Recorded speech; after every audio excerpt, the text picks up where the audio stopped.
Hello guys, a very good evening to all of you. अपनी पाठशाला में आपका फिर से स्वागत है। आज गाइस मैं बहुत ही इंटरेस्टिंग टॉपिक लेकर आई हूँ। जो अभी आपके सीटेट के एग्ज़ाम में क्वेश्चंस आते हैं वो टॉपिक एसएसटी से बिलोंग करता है। और सबसे बड़ी बात यह है कि आप मोस्टली कंफ्यूज रहते हो कि आपको 4 ऑप्शन में किस पे टिक करना है, क्योंकि थोड़ा सा कंफ्यूजिंग है वो टॉपिक, क्योंकि आपका कॉन्सेप्ट क्लियर ही नहीं होता। जब आपका कॉन्सेप्ट क्लियर नहीं होता तो आप क्या करते हैं, आपको समझ में नहीं आता किस आंसर पे टिक लगाएं। तो प्लीज़ अब मैं जो वीडियो आपको दिखाने जा रही हूँ उसे शुरू से एंड तक जरूर देखिएगा, जिसको आपको इन फ्यूचर उस टॉपिक पर कभी भी क्वेश्चन आ जाता है तो आप कभी गलती नहीं करेंगे। और मैंने जो पिछली वीडियोस डाली हैं उनको भी देखिए, वो भी ऐसे क्वेश्चन हैं जो सीटेट एग्जाम में जरूर आते हैं। तो चलिए हम टाइम वेस्ट नहीं करते हैं और अपनी स्टडी को शुरू करते हैं। आज हम पढ़ेंगे पृथ्वी के वायुमंडल की संरचना। पृथ्वी का वायुमंडल, पृथ्वी के जो वायुमंडल है उसको कितने पार्ट्स में डिवाइड किया गया है। देखिए आपके सामने मैं इसको थोड़ा हाईलाइट कर देती हूँ जिससे आप देख सकें। पृथ्वी के वायुमंडल को 5 पार्ट में डिवाइड किया गया है, जिसमें बाह्य मंडल, आयन मंडल, मध्य मंडल, सप्ताभ मंडल और क्षोभ मंडल। यानी क्या कौन कौन से आते हैं? एक्सोस्फेयर, लोनोस्फेयर, मेसोस्फेयर, स्ट्रेटोस्फेयर और ट्रोपोस्फेयर। ठीक है, ये पृथ्वी के वायुमंडल की संरचना में आते हैं 5 तरह के मंडल। चलिए मैं आपको इसको एक एक करके एक्सप्लेन करती हूँ, जिससे इन फ्यूचर आपको ऐसे क्वेश्चंस आने पर, इससे रिलेटेड क्वेश्चन आएंगे तो कभी आपसे मिस्टेक नहीं होगी। देखिए गाइस, वायुमंडल की संरचना में जो पहला मैं आपको बताने जा रही हूँ, संरचना में पहला है जो वो है क्षोभ मंडल। ये ठीक है, ट्रोपोस्फेयर। तो क्या है क्षोभ मंडल, इसको मैं आपको अच्छे से एक्सप्लेन करूंगी। और ध्यान रखिएगा इस पैराग्राफ, इस टॉपिक से जो रिलेटेड क्वेश्चन आएंगे वो इसी में के अंदर से आएंगे, बाहर से नहीं आएंगे, डोंट वरी।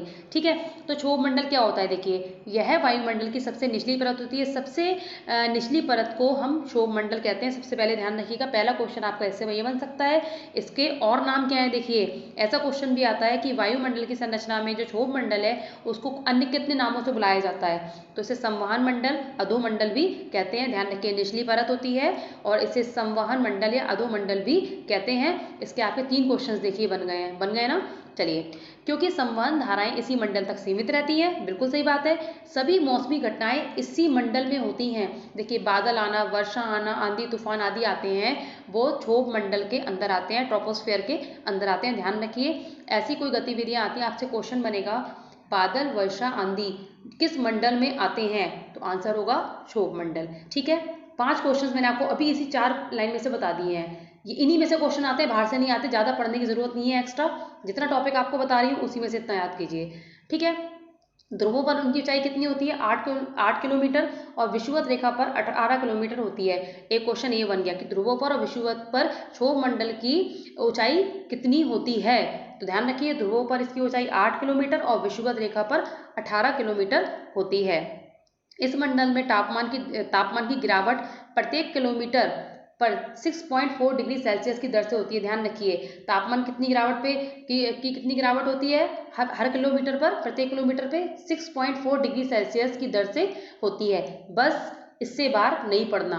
क्षोभ मंडल आपका इतना ही आता है, इसी के बीच से क्वेश्चन आते हैं, इतना ही आपको पढ़ना है। ठीक है, चलिए हम नेक्स्ट पे आते हैं। सेकंड, समताप मंडल, स्ट्रेटोस्फेयर। अब देखिए ये क्या होता है समताप मंडल? इसमें ताप समान रहता है, जो टेम्परेचर होता है वो इक्वल रहता है।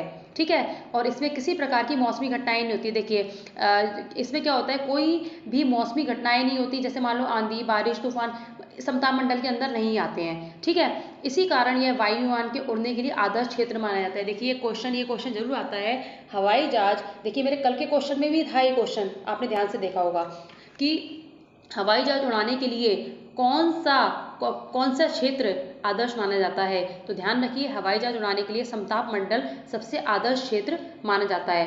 परंतु कभी कभी इस मंडल में कुछ विशेष प्रकार के बादलों का निर्माण होता है। इस मंडल का विस्तार कितना है? ध्यान रखिए ये क्वेश्चन भी देखने को मिलता है। पृथ्वी की सतह से 18 से 32 किलोमीटर तक इसका विस्तार फैला हुआ है। ठीक है, और इसकी मोटाई ध्रुवों पर सबसे ज्यादा पाई जाती है और इसका विषुवत रेखा पर इसका लोप होता है। विषुवत रेखा पर देखने को ये नहीं मिलते हैं, वहां पर इनका लोप होता है। तो समताप मंडल से रिलेटेड देखिए क्वेश्चन कैसे बन गए।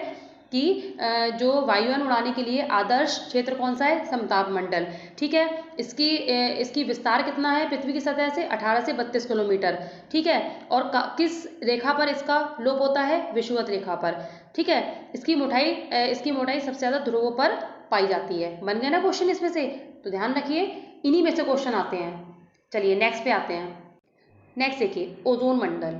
ठीक है, ओजोन स्फीयर, इसका विस्तार पृथ्वी की सतह से 32 से 60 किलोमीटर की ऊंचाई तक होता है। इसका जो फैलाव है, इसका जो क्षेत्रीय एरिया है, वो पृथ्वी की सतह से 32 से 60 किलोमीटर की ऊंचाई ऊंचे लेवल तक होता है। और इस मंडल में ओजोन गैस की परत पाई जाती है। ओजोन मंडल नाम है तो इसका मतलब है ओजोन गैस यहाँ पर पाई जाती है, उसकी एक परत पाई जाती है। ये पराबैंगनी विकिरण को अवशोषित करती है। जो पराबैंगनी किरणें होती हैं ये इसको अवशोषित कर लेती है, क्योंकि पराबैंगनी जो किरणें होती हैं वो हमारे लिए, हमारी स्किन के लिए भी खराब होती है। ये पराबैंगनी किरणों को क्या करती है, अवशोषित कर लेती है।